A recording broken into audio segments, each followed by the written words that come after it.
Nordea AMC and ICICI Pru AMC entered into a strategic partnership to enable Indian investors to capitalize upon opportunities in the global equity markets. Nikunj caught up with Allan Polack, Global CEO at Nordea AMC, and Nimesh Shah, CEO at ICICI Prudential AMC, to discuss the current investment climate in India amidst persistent macro concerns. Let's hear out a slice of the conversation. The emerging markets are so different, and India itself is very different from, let's say, Brazil or Russia. They are almost the opposite. Brazil and Russia are so dependent on commodity and commodity prices. It's actually good for Indian business that commodity prices have come down. Just to give an example, it's quite negative for Russian companies. So we cannot really talk about BRIC countries when we are talking about investing. I know that the sentiment has been very much like this, but at some point, and I think we're reaching that point, investors will also try to take a much more individual look at the markets. So you don't think the India story is over? Definitely not, but you are right that there's always this about the time perspective of it. And we are in the middle of a quite nervous situation, that's true. But time perspective wise, I'm not nervous about the Indian market. Actually, some of the signals now are not necessarily bad for Indian economy, Indian corporate India. Now we talked about commodity prices that have come down. Inflation is at least pointing to a lower rate, which is good. It's by the American situation, growth in America going up is in itself good for global economy, which is good for Indian business. So there are signals that are not necessarily negative right now. Having said that, there is this allocation discussion all over, and it's a more uncertain situation. We can all see that. But for a longer perspective, I'm definitely not negative on the Indian market. Indian rupee has plunged to a historic low against the dollar. Last week, the 10-year paper, which is Indian bond yields, they went to about 9.5%. Do you think equity markets are not capturing in the true pain what has happened in the currency market and in the bond market, or all the pain is in the price now?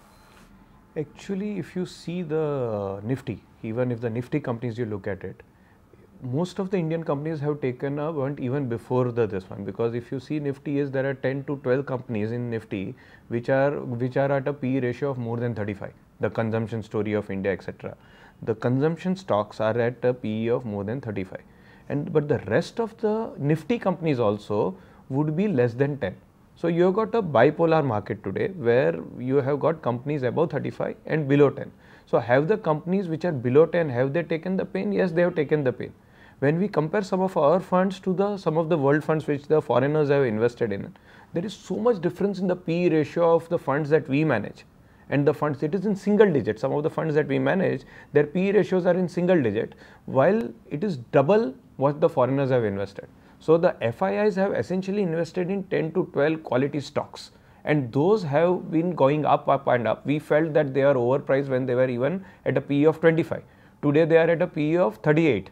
And still, we felt they are expensive 1 year back. We felt they are expensive today. So if you ask me, the market has given the pain of whatever has happened to already the stocks, the majority of the stocks. There are 10 to 12 quality stocks which have been high priced even 1 year back and high priced even today. That's what the sense is. But CAD, or current account deficit, is yesterday's story. Why are markets correcting to a yesterday story? Because markets are all about looking forward. That is the opportunity. I am looking at that as an opportunity, that when the current account when the trade deficit of this country was around 16 to 18 billion dollars, FII money was coming into the country.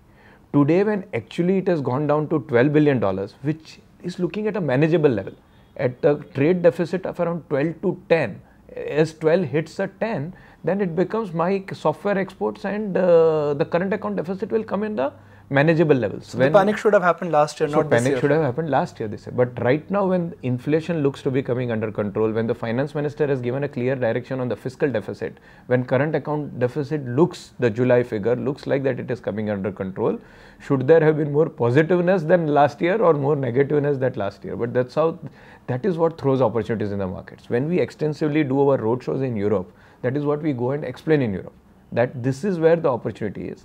And I believe that this kind of corrections that can happen, every correction can give rise to an opportunity. So we are not getting uncomfortable with the correction. Those highly rated stocks, if they get corrected, and because of which market is getting corrected, then it should be okay. We should not worry. So the quality of correction is more important than the quantum of correction.